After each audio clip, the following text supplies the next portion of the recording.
Welcome to Withdraw Consent. I'm Jack. This is Victor. Okay, today I want to talk about freedom of speech. Okay. And this is a dicey. It shouldn't be dicey. Shouldn't be. But this is a clear-cut issue. And so I just want to give you a pitch. You might be a free speech guy. Okay? I just want to try to dissuade you of that. Like, imagine this. If you're a free speech absolutist, you have to say that it is okay to have child rape videos, audio, pictures. Okay. There's no such thing as child porn because children can't consent. But you have to say that if you got that on your computer, it's okay because that's a form of speech. So what I'm saying is, if you think that, just go ahead and flip off because you're trash, right? You're a piece of trash, right? 100%. Protect the kids. Okay. So if you're of even a small amount of morals, you'll say, yeah, no, we should get rid of that stuff. You know, we should send people to do terrible things to the people who watch, make, proliferate, etc. That type of trash. Okay. So then you could just say you're not a free speech absolutist. Right. Right. You know that there's a line that we're free up until a point. And Victor was telling me, do you remember what you were telling me? About which? Like he resisted this idea. Oh, right. I mean, in America, you're taught that First Amendment is one of the most important things there are. And it took a long time for me to deprogram myself enough where I could realize that there's things that are more important than freedom of speech. And Protecting kids is one of them. yeah, 100%. And he said, when he told me this, he said he just kept going back to the child rape stuff, the child porn stuff. Yeah, it took me, we had many conversations, Yeah. Jack and I, and it was, like he was teaching me this and he had to bring up the child thing over and over again until finally I realized, oh, this is an easy argument. I've been wrong. My default should be freedom of speech up to a certain point. Right. And there's certain things that a group of hopefully good moral people are going to agree on that, yeah, this part is, you should Right. not be free for this. Right. And so if you could just agree with us on the child porn stuff, then you're not a free speech absolutist. Yeah. So you've drawn a line. And the line has child stuff on one side of it. Good for you. You're, Right. you're a halfway decent human being. That's just minimum, you know. Now where is that line going to go? How far are you going to push that line, or are you going to leave it right there? But Yeah. you're not an absolutist. So just dissuade. I'm just trying to Right. dissuade you of that idea. So now where is the line? I just want to throw out there, Yeah. you may even think that we're terrible people because we're saying this video and we shouldn't be allowed to say it. Therefore, you actually agree with us. That's amazing. That's a good point. just- I love it. No, I love Yeah. it. I love it. So And you we're- also support child porn, so don't do that and flip off the video because you're trash. Okay. So then now I'm gonna state where the line is at in the United States of America today. Okay, cool. Okay. So the line is at violence. That's where the line is at. So if you were to stand up on a pulpit and say, I don't know what you're standing up on, and you were to say, everybody to a mob, get that guy, beat him down, smash his head in, and the mob goes for it, that's illegal. You've now incited violence. Okay? But it's only because you've incited violence. You know? If you said, we all need to come back here tomorrow, we all need to make signs, we need to protest, you could do it. Sure. No violence. And then a mob comes. If the mob ends up in violence, you didn't incite them to the violence. Same thing goes for yelling fire in the crowded theater. You can yell fire in a crowded theater. If there is a fire, you should yell fire. And you should tell people to orderly leave. If there's not a fire, you could still yell fire as long as nobody's trampled when everybody runs out. But at the point of violence, when you yell fire, there is no fire, and then a kid gets trampled, you're now guilty of that violence because your speech made violence. When I was originally pitching this idea to you, you came up with some fake violence ideas, remember?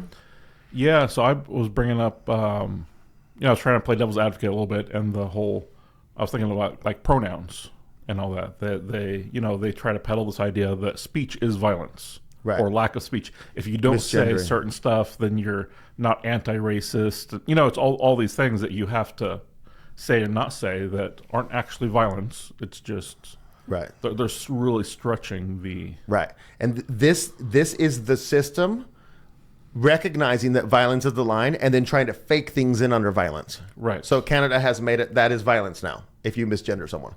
It's not violence. It's literally not violence. So they're trying to lie to you. But I'm just trying to tell you where the system's at now. And if they try to fake violence, you know what I mean? yeah. Anyways, so, and you could find some examples where it's not actually violence because we thought that through too. But like basically like if you were to be yelling profanities in a children's church, you know, you'd probably Yeah. get arrested because that's, you know, You could do the same thing at a comedy club and you'd be fine up on the stage. But it's completely inappropriate, and that's not actually violence against those children. But anyways, I'm just, in general, that's where the line is at. Okay. And so I want to tell you a story. Sure. About a beautiful thing that I saw, okay? This is on Timcast IRL. Okay. And he's talking to Joshua Smith, the head libertarian guy. It's the funniest conversation, the stupidest thing I've ever seen in my entire life. But they're not meaning to be. No, funny. They're being serious. Okay. And nobody catches it. Well, one of the problems with Tim is that he's got a lot of yes men around. Okay. You know? And so they don't want to, dude, you're an idiot. They don't want to say it. And Joshua Smith doesn't want to say it because it would be a self-own right here. So Joshua Smith says, I'm a Hoppe type of libertarian. I think we should get rid of all the communists so we can have our libertarian utopia. Tim says, what's a Hoppe libertarian? And he's like, oh, Franz, blah, blah, blah, Hoppe. He said, we got to get rid of all the communists. Tim says, okay, I'm sorry, this is just hilarious. Tim says 5 or 6 years ago, I used to be the kind of guy who says, if you're a fascist or a communist, I will fight for your free speech to have those views. Now I'm the kind of guy that says, if you hold a view that wants to eliminate some other group's free speech, then your free speech should be eliminated. Okay. So the libertarian sitting next, that's the end of the clip end, we'll say, you know, okay, for me. But the libertarian guy had just talked about excluding the communists. Okay. So Tim's view is that Tim should stop Joshua Smith's free speech under any circumstances. Right. And after doing that, if Timcast audience also believes like Tim, they should immediately flip off Tim and get him deplatformed because he just deplatformed the libertarian. Right. And then every one of his audience members should point at the next audience member and deplatform all of those people. Stop commenting. No platform for you. So the end result is what if you follow Tim's view? Everybody who follows that view should not have a platform in Tim's mind, including himself. Right. It's just the stupidest thing I've ever heard. Right. Completely unthought out. Yeah, it kind of reminds us of our tolerance video, you know, where you're like, be tolerant. Okay. But then the people who are tolerant are intolerant of other people's intolerance, and it's the same type of thing, you know? So obviously that was stupid. And that doesn't reflect Tim's overall intelligence. Okay. He is more intelligent than that statement. I am not trying to defame him by saying that's his general level of intelligence. That was way out. I've never heard anything that wild coming from his mouth, you know? And it's not contested by anybody. It's insane. Let's move on. It's amazing.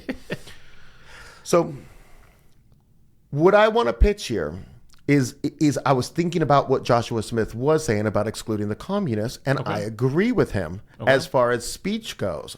I agree with him. Okay. And I was thinking about why do I want to exclude communists from having free speech? Why do I want to push the line to there? And okay, wait a second, stop. I am not allowing this system to push the line anywhere. I do not consent to this system taking away speech. I'm talking in a revolutionary manner about a post-system system made actually for the best interest of the people whom it serves.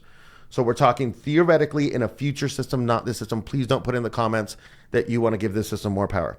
Okay, I guarantee you it'll happen. So basically, where was I at? Oh yeah, I was thinking about why I want to exclude communism. Like what's my... And I could say, I'm using the same standard, I'm going to say, because communism is violence, right? Okay. So if I live in a constitutional republic like I do, and somebody says, hey, you know what we should do? We should vote to change this into a direct democracy, into a monarchy, into a blah, blah, blah. None of those require violence. Okay, so we're going to change the way we vote. Everybody's in a direct democracy vote for every single item. You know, you can opt out or you can have a representative. Like there's a whole system. There's no violence involved. But when you're talking about communism, you're talking about redistribution of wealth. How does wealth get redistributed? Through theft? Yeah, but it's theft. It's at gunpoint. Yeah, you let them steal your money if you're rich. I'm not. I would probably maybe get some money, you know, but I'm still out. But the rich people would have to give up their money, and if not, somebody would come with a gun and take your money. It is violence. What about abolition of private property? I don't own a home, but say I did own a home. Somebody's going to come tell me that home that I've got completely paid off is not mine anymore. Over my dead body, you know, but they will come with guns to do it, you know, and they would get it done, you know, and my kids would have no father, and that's just is what it is. But so the entire premise of communism is violence. To get from here to there, we just need to do a ton of violence. Right. So I could make that argument, okay, but I'm not going to. Okay. I'm going to make a different argument, and this is going to be probably pretty interesting. I'm going to say you should censor based on what's moral and immoral. So forget violence completely in your... Yeah, well, we can still include the other things of violence, but I'm not. Okay. I'm not, because violence is not all inclusive. It's like I was telling you, like I don't want to exclude MMA fights, like legal MMA fights. Yeah. That is violence, but violence doesn't necessarily get, censored. Yeah. So on the moral one, I already know what you're thinking. You're thinking, well, morality is subjective. How can we come to a common consensus about what's moral and immoral? Got a great answer for that. Sure. Okay. And do you want to tell them? No, go for it. Keep going. The answer is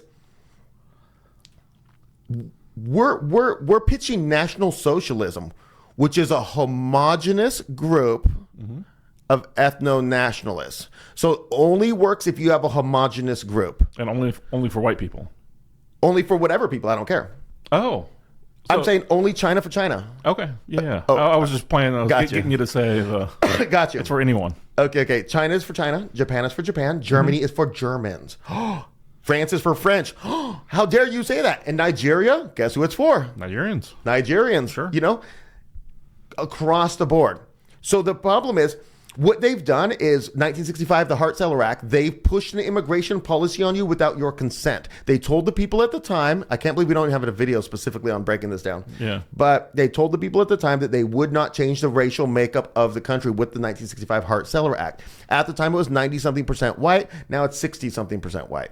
So they've tricked you into a multiculturalism, enforced multiculturalism, and then they say, how could you ever take somebody's free speech based on shared morality? You have no shared morality. You're multicultural because you forced us to be multicultural. We never wanted it, right?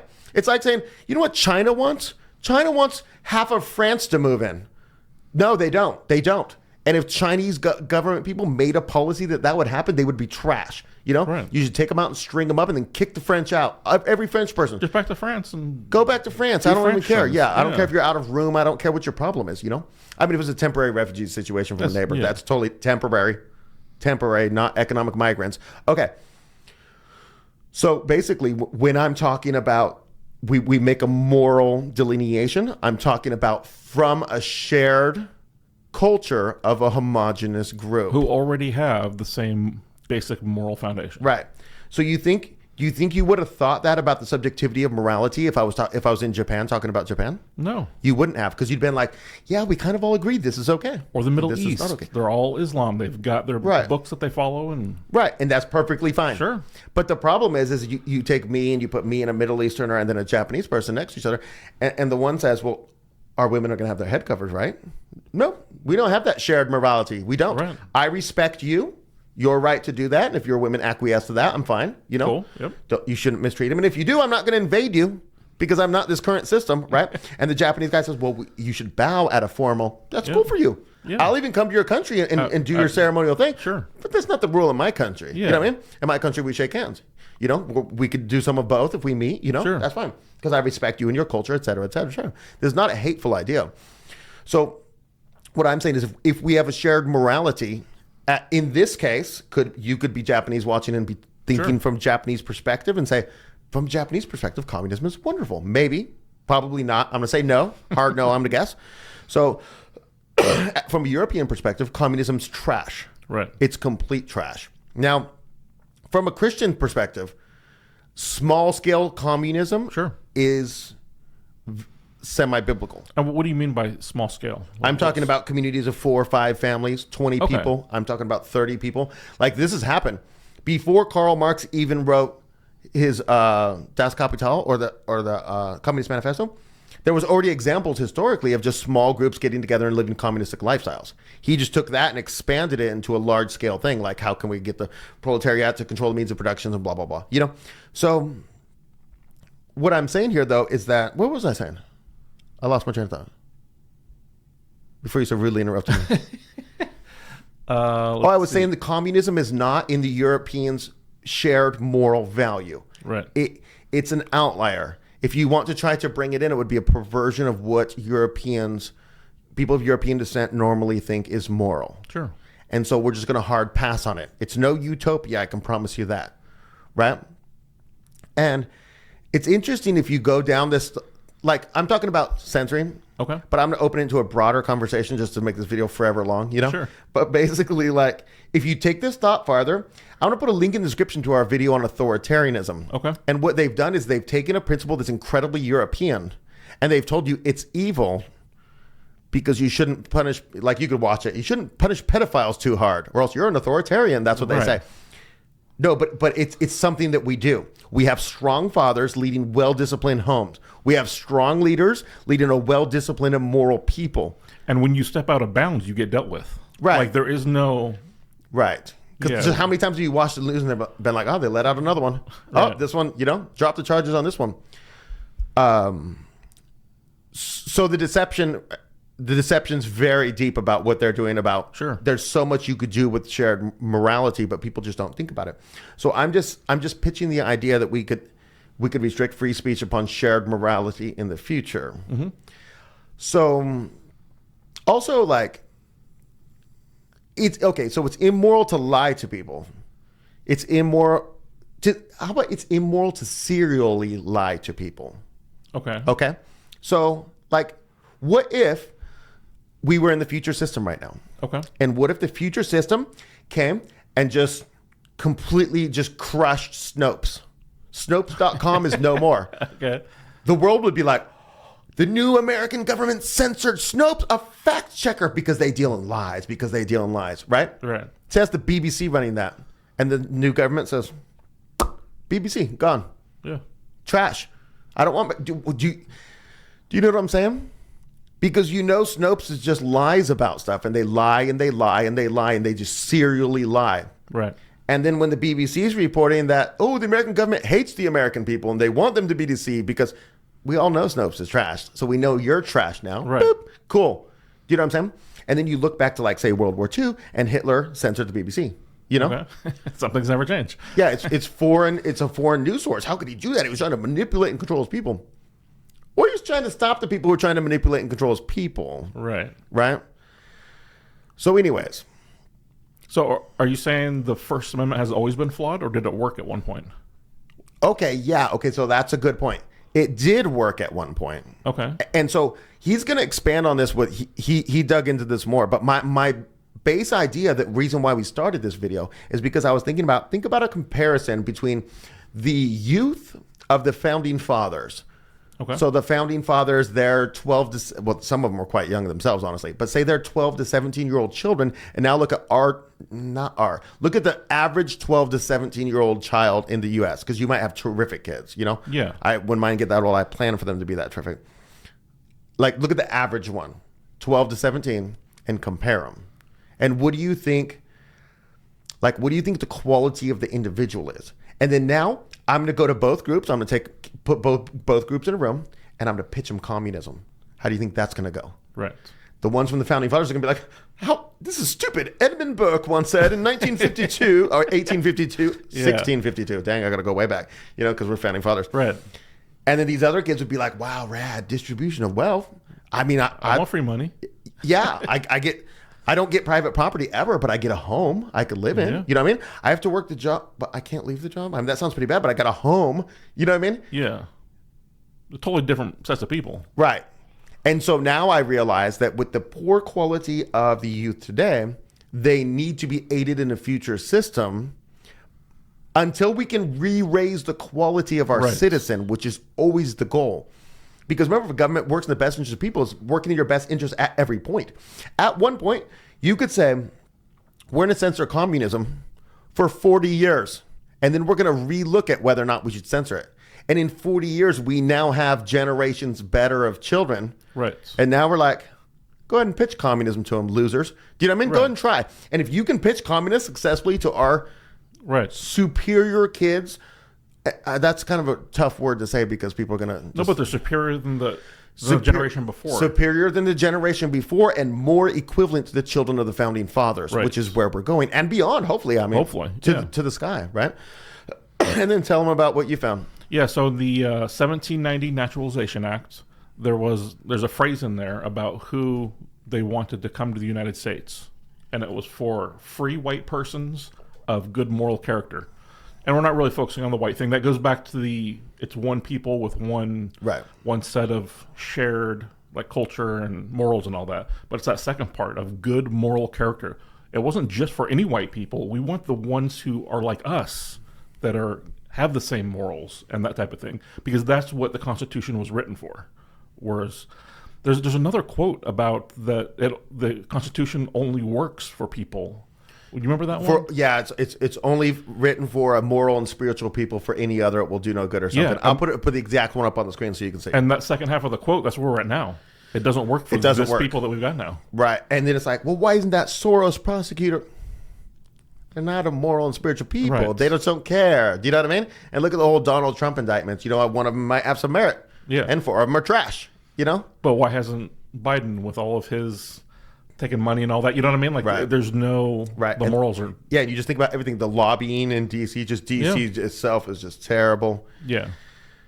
So you need to watch most of our videos and see how immoral. Right, yeah. Look at our What Really Happened series, you'll find out how terrible they are. Okay, so to recap, basically you can't be a free speech absolutist. When you see somebody like that, they're not a well-thought person. If you're a free speech absolutist because you're supporting child pornography. Am I correct? No, I'm just thinking, like, I was really trying hard to think these things through, and it took me a while. So you may have just not have given them the correct argument to get them to realize where they actually are. But when you're say producing YouTube content as a creator, you know, you're responsible. Like literally the next video we're gonna film, I'm gonna recant a view that I said in like 4 different videos. Okay. And it's not the worst mistake, but it is a mistake in my thinking, and I've developed past that. But what I'm saying is demand higher. Yes. Demand more from people you're spending your time, you're investing your time in, who can give you forward-thinking ideas, not archaic, 20-year-old ideas, like from a 20-year-old, like more advanced stuff. So, and then I made the pitch, America's at violence, and I want to push it in a future system to morals. I would really like to hear, if you really comprehend that argument in its totality, and you've made it this far in the video, I wish there was some type of test we could do to see if they made it this far. Right. Because they might have just made it to that part and not listened to the morality argument. I would love to hear in your comment below what you think about that. Okay. And just think about, in your mind, what your position on free speech is and what you would exclude and why. So, like, let's just play a game right here, actually. Let's just play a future system. We're going to make this video, and it's about our picture of the future, right? Okay. And let's just talk about some things right now that we would exclude the free speech of and why. Go. All right. Another thought popped in my head, so I want to pause that real quick. Okay.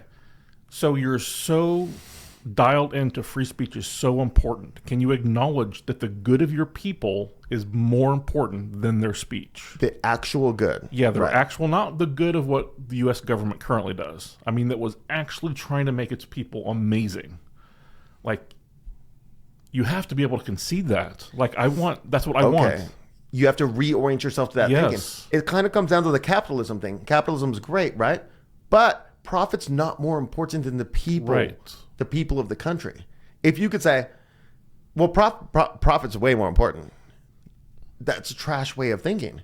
But if you could put the good of the people just one notch above profit, still make a ton of profit. Right. But also you care about the health care of your workers. You care about them having adequate breaks, adequate, hydration. Right. Like, okay. More profit sharing or whatever it is. Right. So let's just be incredibly controversial right now. Oh, okay. What's something you would ban the free speech of? You're a supreme leader. I am banning... Besides communism. I would ban any, like, religions or...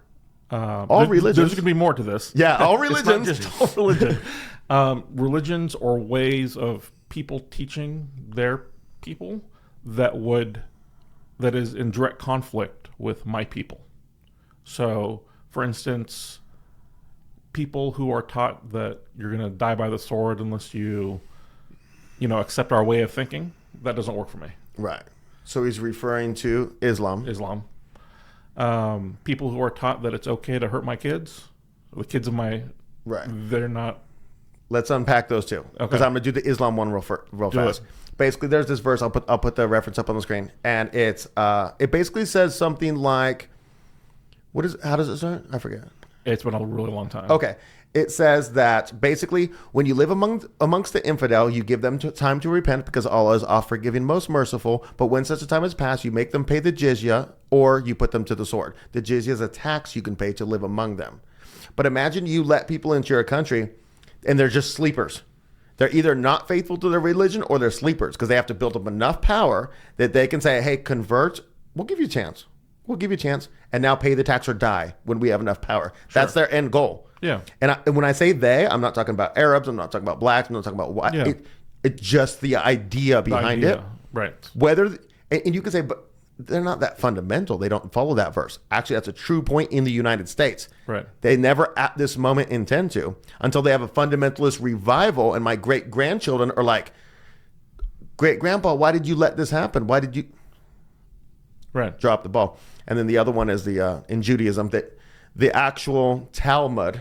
And now the Talmud is different than the Torah because we get comments saying, hey, don't talk bad about the Torah. Would not talk bad about the Torah ever. That's the first 5 books of the Bible. Correct. The Talmud, I'm going to link a video if you want to get into it, promotes them doing terrible things to your children as a positive, among many other just obnoxiously evil and terrible, despicable things.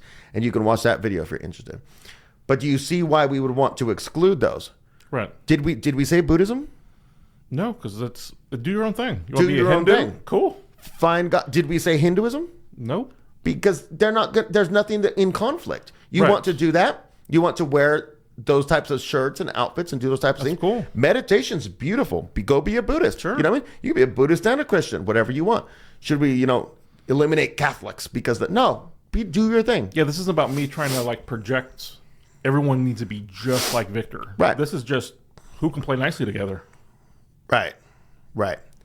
And if you're going to talk to a Muslim and you're going to say, how will you best order your state? They will say, it will be a state where Christianity will be illegal, as well as Judaism, Hinduism, Buddhism, blah, blah, blah. That's fine for them. They're not making a moral argument. They're making a fundamentalist argument because their religion said there's only one path. This is it. And if not, you are the infidel, and the infidel must pay the jizya or be put to the sword. Right? So that's their view, and that's different than mine. Mine is a well thought out view, thinking about the morality behind potentially censoring a religion and putting the best interest of my people first, which is what we want the future system to do. Totally. It's that simple. Yeah. And I mean, we could go on to other examples, but I don't think it's important to. Because that's just clearly, if you can't see that pattern from there, and you can't see the difference between like a Muslim leader or something, then. And hopefully this doesn't have to be said, but I'm going to say it anyway. Okay. This is not about getting rid of Islam on the planet or anything. This is do Islam in your own country and cool. Right. But we're going to do our thing, you do your thing. Right. Completely agree. Yeah. Yeah, completely agree. And if say there was like a upswing of Judaism in South Africa or an upswing of Islam in China, I don't care. It's your issue. Yeah. It's your issue. And China says, "Oh, we'll throw you on camps with the Uyghurs, the Muslims." Yeah. It's not my preferred method of doing anything. Yeah. But, whatever, do your thing. Yeah, so it's not a hateful idea. Yeah, definitely not. Right. It's just we're different. You know what this is? I just got a great idea. Okay.